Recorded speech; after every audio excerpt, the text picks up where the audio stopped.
Hello and welcome to today's video. In this video, we will be discussing about the numeric rules in investing.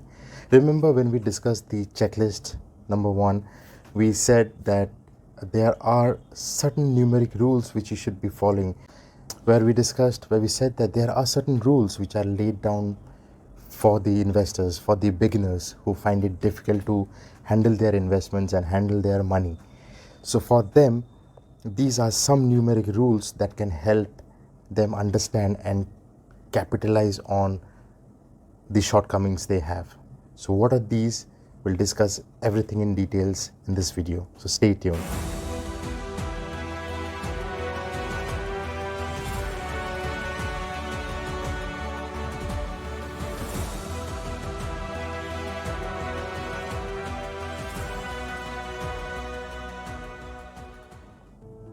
So the numeric rule number 1, the rule of 72. I think you know this already, but still for those who don't know this, the rule of 72 says that in how many years your money doubles itself. If you see my video on the 25 money rules, that I have spoken about a rule of money that says money is a doubles game. So this rule helps you calculate how fast you can double your money. The rule of 72. Simple. Just divide 72 by the number of years you get the returns, or 72 divided by the return you get the number of years. So just for easy example, you get 7.2% returns. So 72 divided by 7.2, you get the answer as 10. So it will take 10 years for your money to double itself.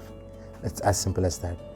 So if you're getting 7.2% return, it will take 10 years for your money to double. If someone is saying, I'll double your money in 10 years. So how much percentage return he is giving you? 72 by 10, 7.2% return. That's how simple this rule is. The numeric rule number 2 is 114, the rule of 114. Just like 72, the rule of 114 says, in how many years your money triples itself. The rule of 72 says in how many years it doubles itself. The rule of 114 says in how many years it triples itself. So numeric rule number 3, rule of 70. Rule of 70 it's basically an inflation rule. So you can use this to do a quick calculation, and the quick calculation is number 70 divided by the rate of inflation is equal to the number of years, and this number of years is the number of years it's going to take for your money to become half. We all know inflation eats your money. So if you have 100 rupee today, it's going to worth 50 rupees sometime, maybe in future, 5-10 years from now. The worth of this 100 rupee is going to be 50 rupees, say 5 or 10 years from now. Now what is that number of years? 5 or 10 years. So 70 divided by the current rate of inflation will give that year. So if it's 7% inflation today, 70 divided by 7, it's 10 years. So in 10 years, this 100 rupee that you have now is going to be worth 50 rupees. Rule 1053. Okay, what does this rule means? On an average, for a very long time, for a very, very long term, if you invest in products like equity, debt, and savings, these are the returns that you're going to get. These are not accurate numbers, but very, very approximate. Just to give an example, you can quote these numbers to anybody saying that if for a long term, very, very long term, if you invest in equity, you will probably get around 10, 11, 12% returns, around 5% return in debt instrument, and 3% in savings. So that's the 10-5-3 rule. Okay. So the next rule, 100 minus age is equal to X. So whatever your age is, subtract it from 100. And the value that you get is X. So if your age is 40, 100 minus 40 is equal to 60. So put 60% into equities, 40% in debt. Fine.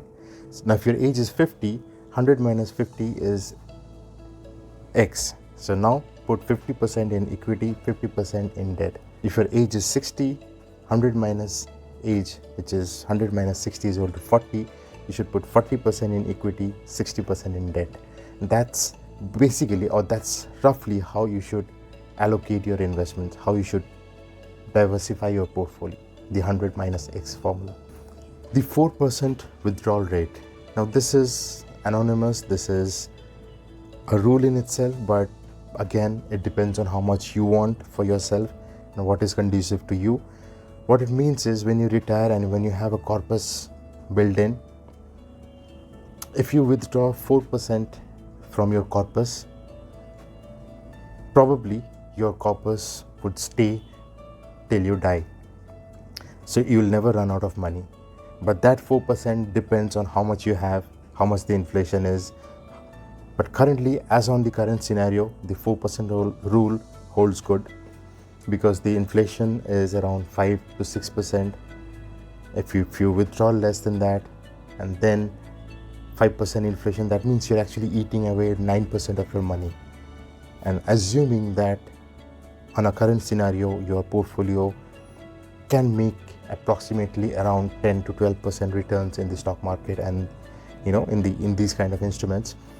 So you get 10-12% returns and you're consuming 9 to 10%. You will never run out of money as on today. But this 4% again, it might change in future. So whenever you're watching this video, you should calculate for yourself. You should understand. You should find out what is your actual figure, how much you should be withdrawing to keep yourself safe and secured all throughout your life. The next rule is 50-30-20. Almost all of you have heard this. Needless to say, 50% should go to your needs, 30% to your wants, and 20% to your investments.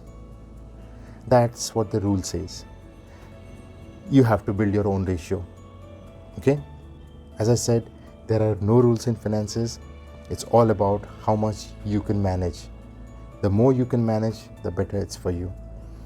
So if you can reverse this, if you can spend 20% on your needs, 30% on your wants, and 50% put aside to your investments, it will make wonders for you.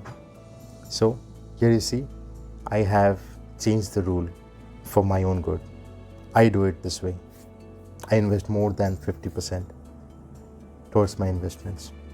Okay, so 50-30-20. If you're starting, this is what you can consider. Otherwise, do the best you can, put as much as you can towards your investments. The next rule says 3 to 6 months of your income into emergency fund.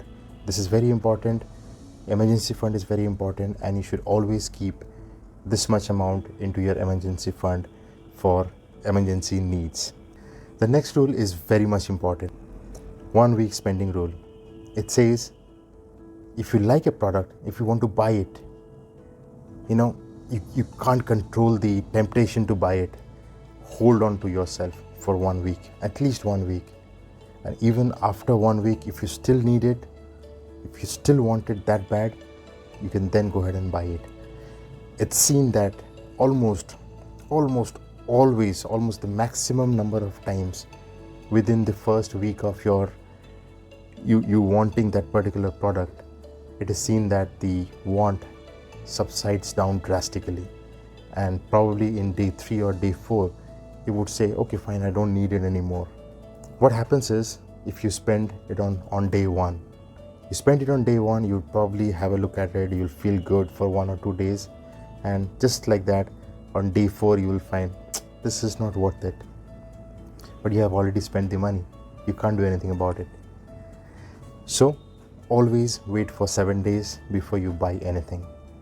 The next rule says 40% on all your EMIs. Now what does this mean? This means that all of your EMIs combined, if I add up all your EMIs, all the EMI amounts that you have, car loan, home loan, education loan, personal loan, credit cards, whatever you have, all those EMIs should add up and not be more than 40% of your earnings. So if you're earning 10,000 rupees a month, all these EMIs should not go beyond 4,000 rupees. Otherwise, you're going to find it very, very difficult to run your life, to run your family. And the last one, the last rule number is when you buy a term insurance, go for the maximum cover that you can, like something around 20-25 times of your annual salary. Take around 25 times of your annual CTC. Take that much cover. That's going to help you. So these are some of the rules which you can follow if you're finding it difficult to manage your money, if you're finding it difficult to invest, if you're finding it difficult to handle your investments. So these are some rules which you can consider following. But again, these are just rules.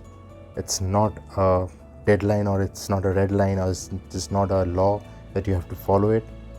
You can tweak it, you can modify it accordingly as per your wish, as per your will.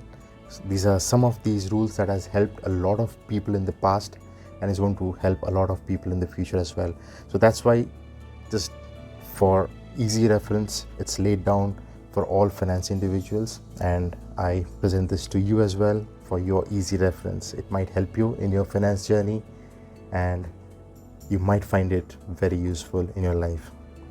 So use them wisely, keep them handy with you, always check them, do check the checklist video and follow that, follow the number rules, do your investing well, and at the end, come out with a wonderful life. Till then, SG signing off.